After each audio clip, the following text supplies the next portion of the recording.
Content is king, right? The most classic phrase ever for anyone that's ever looked into content creation, thought about it, watched somebody online, is a Gary Vee fan, is a Russell Brunson fan, is a Stephen Larsen fan. Anybody that's really in online entrepreneurship has heard someone say content is king. It is almost as ubiquitous as every single financial manager or financial expert I know that says cash is king, right?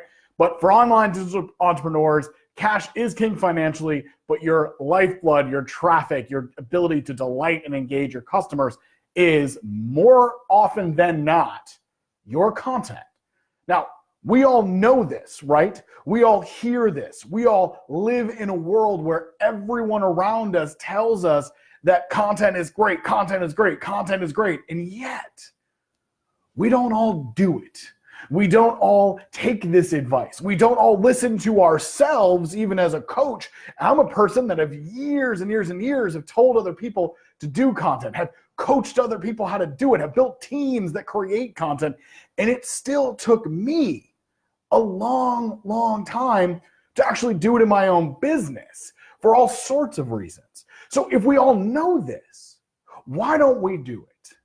Now, today, I'm going to talk a little bit about what keeps us from doing content, but I'm going to get past a lot of the more standard barriers because I can get to those later. And I'm going to teach you the one thing that I really and truly think keeps people away from doing content, or does, if they don't know this lesson, if they're already creating content, allows them to fall off the bandwagon, allows them to get distracted. And no, it's not mindset. And no, it's not knowing what to do or where to do. I will show you very briefly today how you can overcome those barriers pretty easily.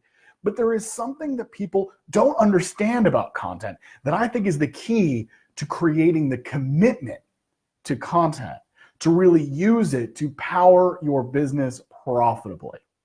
So that's where I'm going to get at. So first, before I get to that, let me just get off of the one point here. What the heck is content, right? This is something that comes up all the time. People are always like, oh, what is it? Well, first of all, it's basically everything. When you're online, it is really everything that you do. Anything other than actually friending someone online or following someone or liking someone is content. So that means it's your images, it's the comments you put on other people's posts, it's the comments you engage with, right? It's quotes you share, it's the graphics you design, it's the articles you write, it's the long posts that you put on LinkedIn, it's the it's the writing you put underneath your Instagram post after you do the image, it's the live streams that you do. Content is legitimately everything. Content is what surrounds us, it's what binds us. If you're a Star Wars person, basically, content is the force of online entrepreneurship, okay? It is the force that unites and binds the world. And there are light and there are dark sides, but hopefully we're gonna stay to the light side, so we'll talk about that today.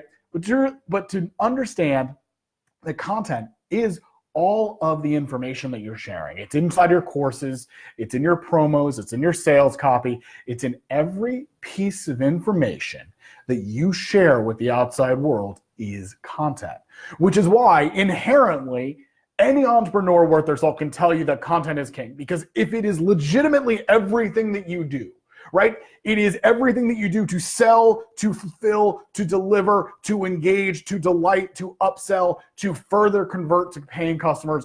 All of those things take content. So anything that is that ubiquitous, that ever present is king in your business, right?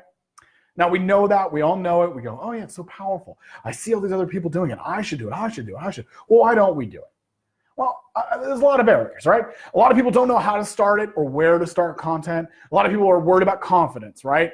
And for me, those are important and we can overcome those, and I don't want to downplay them, but the biggest one is commitment, right? And it's not just commitment to your business. Before you start hearing this as another person telling you, yeah, you should be committed, you should work hard, you should focus on your success. Of course you should do all those things, right? That's great, but I don't want to be that guy that just tells you work harder, be more committed, and you'll have success, because that's not always true. What I mean when I say commitment is that we are not understanding how content can be used, and so it can often be seen as a distraction. People think of content often as a marketing activity or an advertising activity, which it can be. And it works really well as marketing material. It works really well at attracting, engaging, and converting customers, which is, for me, the definition of any sort of marketing. It works really, really well. But if we think of it just as that, and we're a person that hates sales, or we're a person that hates marketing or doesn't feel comfortable doing it, and we only put content in that basket, then of course we're not going to be committed to it. Of course we're not going to stick to it. Of course we're not going to be consistent in our output. Of course we're going to put out stuff that's not very good, frankly, because we see it as something separate from the rest of our business. And particularly if you're an information expert or somebody's sharing services and you're promoting it online, content is way more than that. And knowing that will keep you committed, because knowing that, you start equating the time you spend on your content as not just marketing, but it's actually doing your job. It's actually running your business. It's actually creating your business from the ground up, not just by attracting customers, but actually serving customers. And I'm going to get into that. All right. So that's why I think that understanding what content truly is and the role it can truly play in your business will keep you committed. That's what I'm talking about today. Now, how I know this, I've talked about this in my origin story, but I've been in content in one form or another since the late 90s, okay? Before digital content was legitimately a thing. This is not to say that I'm an old hand or that I understand all of marketing or all this, it's not. But I have been involved with content in one form or another since the late 90s. I had been involved in it to promote activities and events. When I was a teenager, I helped promote a camp that aimed at helping people join a Model UN and diplomacy camp, and I created the advertising material and the content and a lot of the lesson planning that went into it and helped them run the camp.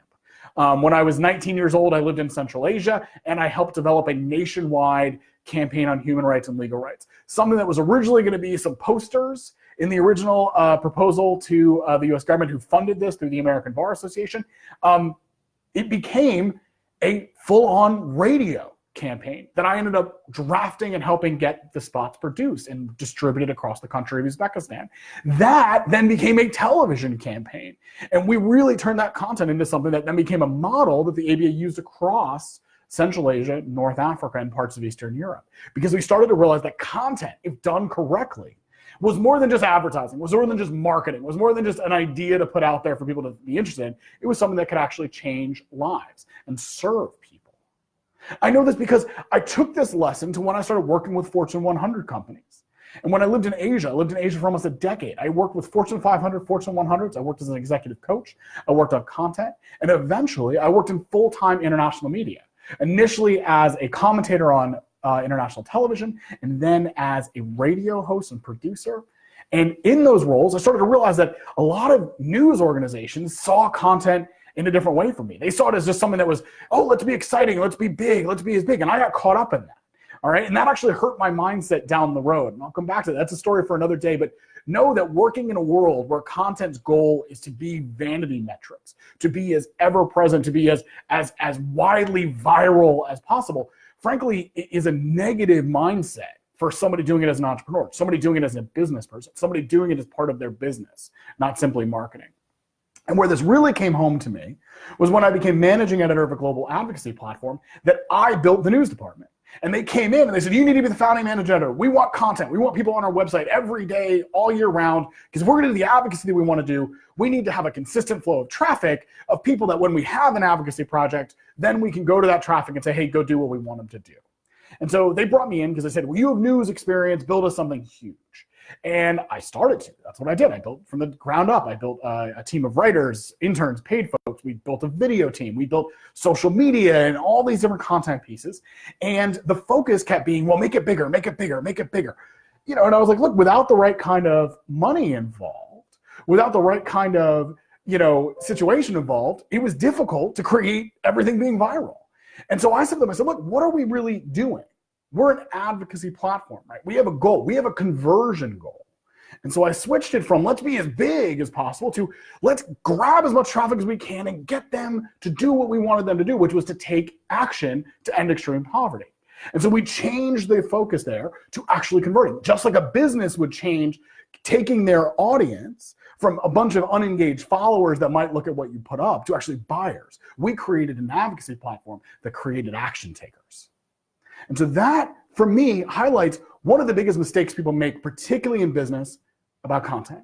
that the awareness, right? What is content creating? People think about it like, oh, it makes me huge. I'm going to be the next Gary Vee. I'm going to be the next, Tony Robbins with my face on billboards and my content everywhere and stages filled with people going. And yes, you can make those goals. And those are wonderful, wonderful goals. And by the way, when you get to that level, you can start creating content simply for awareness because you have such a powerful sales pipeline that you want to get as many people as possible just to know who you are, and then they can start, filtering down. But when you're starting out for most businesses, you're actually looking at it more about, can I get people to buy from me? Can I get people to convert? And that's where the real value of content starts coming in, right? So the first myth is that it's about awareness. Nah, it's really not. If you go into content that way, it's only going to be seen as a marketing tool.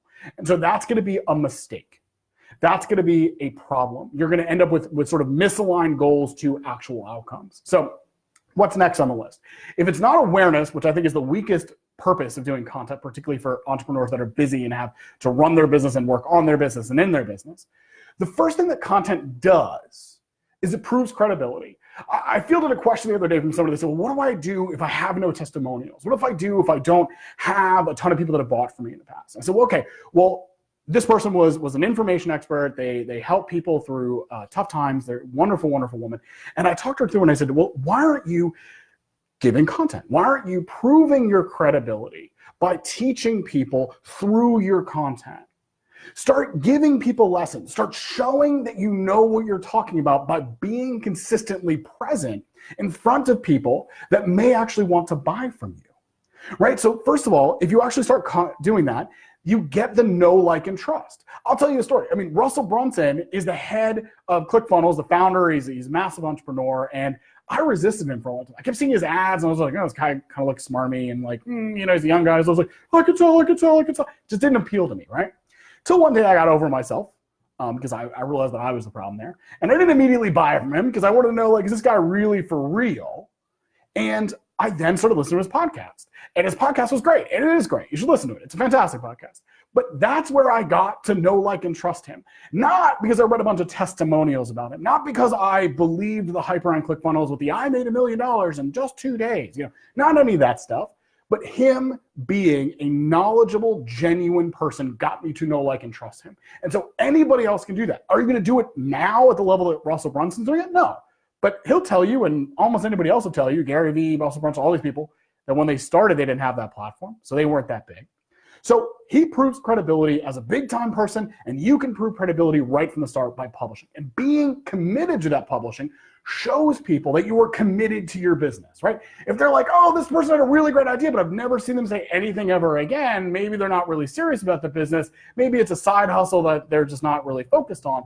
Publishing consistently proves that you are credible, proves that you are committed to running your business. And that adds to the credibility of the person thinking about buying from you.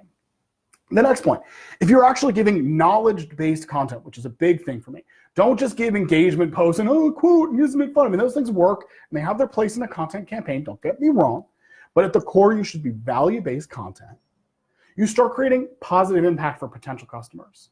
And the number one big picture barrier to someone actually buying from you is, do they trust that it will work for them? And if you give them some content that they can already use to make some change in their life, you better believe they're going to come back and buy from you. Because now buying from you isn't on a wing and a prayer, I hope this works for me. It's man, if their free stuff did this, man, this paid thing must be even better. Or that paid thing actually does everything that I want in one nice little package. And this little tidbit I got in their free stuff was really great. Now I can go and buy from them. So you're creating more credibility by creating a track record of success before you even engage with a customer individually. So before you spend all the time on your discovery call, before you spend all the time trying to close that sale, before you spend all that time trying to convince them that your product works, they're already warmed up because your content had value in it and they trust it. So this is still credibility and value and positive impact. I get it. It's still marketing. Now here's the last piece of marketing that content does. Content, if designed correctly, if using a monetization system like the one that I teach in the Offer Kings, you can use every single piece of content, big and small, regardless of platform, to drive people to see your offer. And that takes your piece of content from this, I hope everyone sees it and likes it and shares it, to, hey, everyone that sees it is also gonna see my offer. That means that everyone that sees it is a potential customer, not just a follower, but a potential customer. And if you design your content correctly, that marketing is not just a brand awareness, it is a customer attraction and conversion tool that frankly is probably gonna work better than a basic sales page on any funnel written in the world. Now, all of that's marketing. Because here's the last bit. Here's the secret that I think most entrepreneurs online do not utilize when creating content. Content creates your product, right? Now, a lot of entrepreneurs hear that and they go, well, I don't even know what they mean. Well, first of all, let's think about the problem that most entrepreneurs have, right? If it's not a mindset issue, a confidence issue, a lot of them say, well, what do I actually offer? Right? What's a product I can give? I'm a consultant, right? I do 3 and 6 month engagements. I don't have a low price product to verify that buyers are buyers. If you create content, you do have a low priced offer. You have the bones of a low priced offer, because a low priced offer is at its core captured content put into a syllabus that takes a person from point A to point B, where at point B they have a problem solved and their life is improved. You can do that by creating content. So now content, if you think of it that way, isn't something you just do for marketing. Well, you hopefully build behind the scenes your product. It's actually something that builds your product while marketing it. It's something that refines your product, because then you can look back at your content and go, hey, I did a content piece about X, and that seemed to really get people excited. Well, put that in your product offer, right? Put that in your product bundle. That's a problem that your product should solve if they're really excited about it. Conversely, if you do a piece of content and no one cares, or you do a couple around and you're like, I know it's important, I know people need this information, but no one seems to want it, then that's not what you should be focusing on in your product offer, particularly a low-priced one. Because people don't buy what they need, they buy what they want. And creating content is the testing ground to figure out the difference between need and want in your desired audience, by seeing how they react to your comments, to your articles, to your posts, to your graphics. What they like, that's what you start selling them. And you can only do that by creating content to test it. Otherwise, you spend all this time back in the lab creating, building. Oh, I have this perfect thing. Everybody needs it. No one wants it. You overcome that by actually creating content that will prove your path to success. That's how you create your product through it. You also get into issues like, if you want to get more tactical about this, this is why if you go into some of my groups, and my group will be like this, go to theofferkings.com, right? I do this all the time. This is going to be the new plan. I'm going to be doing live trainings inside the group for free. So I'm going to teach you everything. I'm not going to hold back. I'm not going to do some like a webinar style inside my group. That's not what my group is for. Webinars are for external people. They're for paid ads type stuff. What I'm going to do in my group is I'm going to do a live, real, hands-on training for you, because I want you to improve. Now, early on, that's good marketing. So you know, like, and trust me. So you get the credibility by solving a problem before you ever have to buy anything from me. But down the road, and by the way, not too far down the road, you know who I sell that to?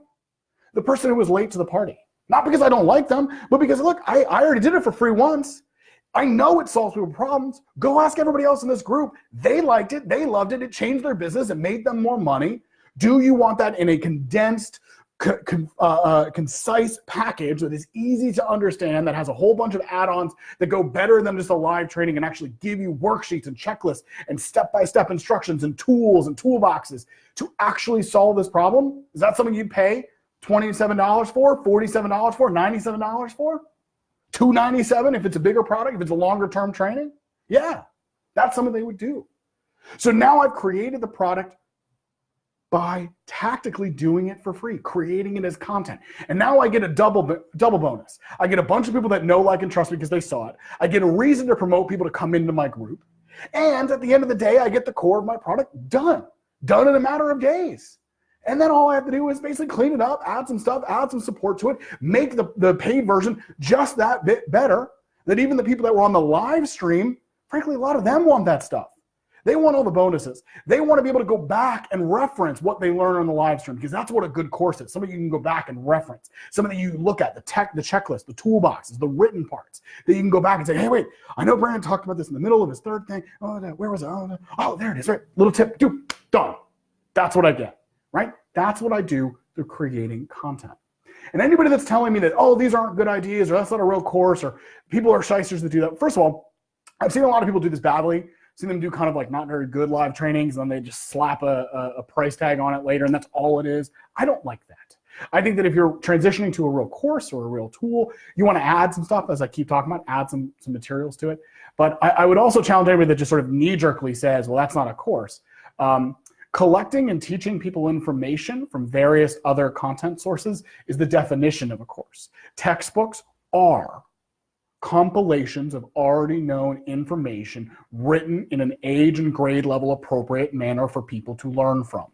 People that write textbooks for school are almost never the primary researcher. They are people that are consolidating it and putting it into a progression with worksheets and exercises and step-by-step instructions. At the university level, where you might get a little bit closer to being primary research folks teaching you, think about course syllabuses. What do they have? They have a reading list. They have books that the professor has gone out and curated from various different sources that you need to read, and then the professor helps you through all that information. Courses online, you may not be getting the frontline person that created these ideas, but you're finding someone who can make it clear and simple and actionable to you, that can give you the hand-holding, that can give you the step-by-step to take some big, broad, wonderful, powerful concept and turn it into actionable, usable stuff. All of that is content. And you get better at that teaching. You get better at making it clear. You get better at making it simple. You get better at making it tangible. How? By teaching. And teaching is content. Treat your content like an opportunity to teach. Treat it like an opportunity to explain. Treat it as an opportunity to test and build your products. If you start thinking about content that way, all of the objections of, I don't want to be in sales all the time, I don't want to be selling, I don't want to be in marketing, all of those fall to the wayside. Because creating content is how you create your products. It's how you build your offers. It's how you fuel your company, and it's how your empire is built. So why create content? It's not for some amorphous fame. It's not for some long-term play to create followers and then you monetize them down the road. That's a myth. It is to prove yourself to customers today, to build credibility, know, like, and trust, and a track record of success with them through your content. It is to convert those casual viewers into buyers today by monetizing those views into people that then see your formal offer. It is to help you build, create, refine, and maximize your products that form your overall offers. You can do this. If you think about content that way, if you approach it that way, you can become an offer king. You can be someone that creates profit every single time someone sees your content, that knows why they're making their content because it makes you money, that knows why they're making their content because it builds their company, that doesn't get distracted, that doesn't get discouraged, that doesn't worry about mindset, that doesn't worry about all these other things, because they know that the content they create is their company. And that's the goal, and that's the future of your empire. You can do this. For now, come to my group, the Offer Kings. I'm putting the link in the description of this. You will get more resources, more understanding, more tools, more inspiration to help you overcome your mindset fears, to know how and where to start creating and monetizing your content. Because if you do that, if you get that launch pad, this lesson about why content is king is why you will continue to create compelling, empire building content. Your offer is your empire. Your content is how you expand it. You can do it. I look forward to seeing you in the group.